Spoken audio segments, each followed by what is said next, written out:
Okay, let's start today's class. Welcome to everyone. Today I would like to say about let. आज हम let की बात करेंगे। let की आसानी से हम बात करते हैं। let का पहला प्रयोग हमने आपको डिटेल में पहले बताया था। let me मतलब मुझे, let me go मुझे जाने दो, let me laugh मुझे हंसने दो, let me speak मुझे बोलने दो, let me write मुझे लिखने दो। उसी तरह हम बात करें लेट्स के साथ तो लेट्स गो चलो चलते हैं, लेट्स फाइट चलो लड़ते हैं, लेट्स थिंक चलो सोचते हैं, लेट्स टॉक चलो बात करते हैं। तो सिंपल तरीके से हम बात कर सकते हैं। यहाँ पर गो की जगह आप कोई भी एक्ट चेंज कर सकते हो, कोई भी काम चेंज कर सकते हो। जैसे let me go, let me write, let me dance, let me think, let me tell a story, let me write about any kind of thing, let me see the match, let me tell a story, let me think about my life, let me ask you question, let me translate these sentences into English। तो simple तरीके से हम बात कर सकते हैं let's go चलो चलते हैं, लेट्स गो मतलब चलो चलते हैं, लेट्स मेक हिम अंडरस्टैंड चलो उसे समझाते हैं। उसी तरह हम बात कर सकते हैं हिम और हर के साथ भी। लेट हिम गो उसे जाने दो, लेट हर गो उसे जाने दो, लेट हिम डांस उसे नाचने दो, let him play, let him speak उसे बोलने दो। तो सिंपल तरीके से हम इस पे बात कर सकते हैं आसानी से। Let him think about life, let him make it understand उसे समझाने दो। तो सिंपल तरीके से हम बात करते हुए आगे बढ़ते हैं। लेट देम गो उन्हें जाने दो, उन्हें। तो सिंपल तरीके से हम बात करें तो आई का सब्जेक्ट के रूप में यूज होता है, आई का मी, अस का क्या हो जाएगा वी, और हिम का क्या हो जाएगा ही, और हर का क्या हो जाएगा सी। तो सिंपल तरीके से हम इस तरह बात कर सकते हैं आसानी से। Let them go, let them write, let them sing. तो सिंपल तरीके से ग्रुप ऑफ पर्सन की बात करनी हो तो हम दे का प्रयोग करते हैं। जैसे they are talking about colony facility, वो कॉलोनी फैसिलिटी के बारे में बात कर रहे हैं तो लेट देम आस्क उन्हें पूछने दो, let them speak, let them think, let them play. इस तरह हम बात कर सकते हैं। और किसी भी नेम के साथ हम यूज कर सकते हैं। जैसे लेट रवि को जाने दो, लेट राधा को आने दो, लेट रवि थिंक रवि को सोचने दो। तो सिंपल तरीके से हम इनको यूज कर सकते हैं आसानी से। जैसे let father come, let mother come, let grandfather come, let uncle come. उस तरह हम आसानी से इसको यूज कर सकते हैं। लेट माय फ्रेंड कम मेरे दोस्त को आने दो, लेट माय नेबर कम मेरे पड़ोसी को आने दो। तो इस तरह आप सेंटेंस इनको बना सकते हैं आसानी से।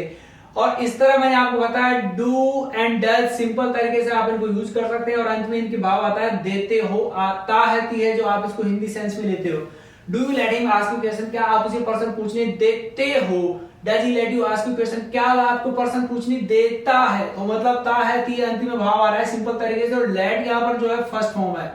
आसानी से हम इस तरह यूज कर सकते हैं। जैसे let him ask you question, उसे पर्सन पूछने दो, तो आपने डू यू लगा दिया। Do you let him ask you question, क्या आप उसे पर्सन पूछने देते हैं। Yes I let him ask you question, हाँ मैं उसे पर्सन पूछने देता हूँ। No I don't let him ask you question, नहीं मैं उसे पर्सन पूछने नहीं देता हूँ।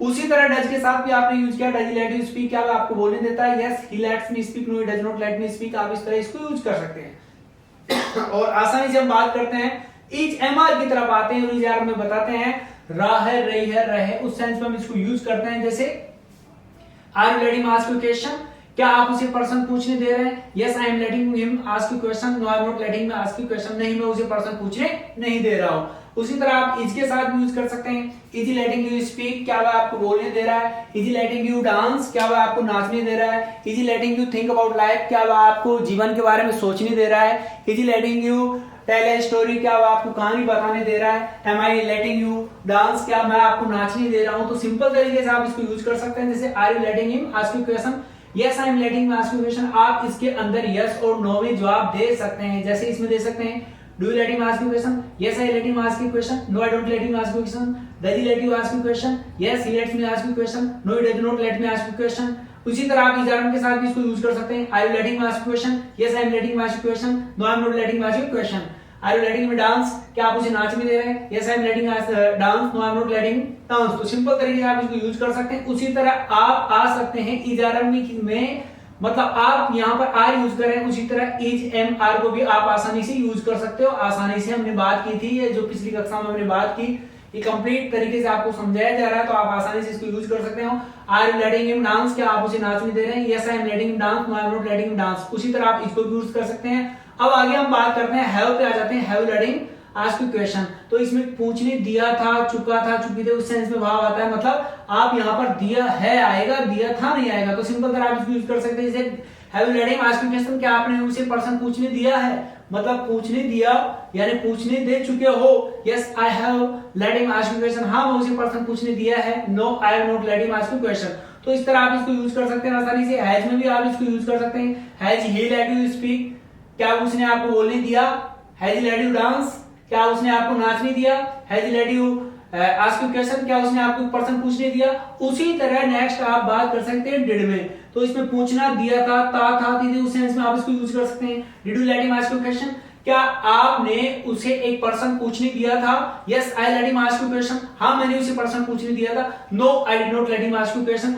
अच्छी बात यह है कि लेट की तीनों फॉर्म सेम होती है, लेट की तीनों फॉर्म सेम होती है, आप इसको यूज कर सकते हैं आसानी से। और लेट के साथ हम फर्स्ट वर्ब का ही प्रयोग करते हैं, आसानी से आप इसको यूज कर सकते हैं। Let him dance, let him play, let her, तो सिंपल तरीके से आप यूज कर सकते हैं इसको। यहाँ पर जो लेट है तीनों फॉर्म सेम होने के कारण इसमें किसी तरह की गलती होने के भी चांसेस नहीं है। There are no chances to commit mistakes. तो it's very easy, try to understand, have a practice and try to more, I mean to say try to learn more and more. It's very easy, it is matter of practice. Language is matter of language needs situation. Try to understand. Okay, our meeting is up, we'll meet again. Have a nice day.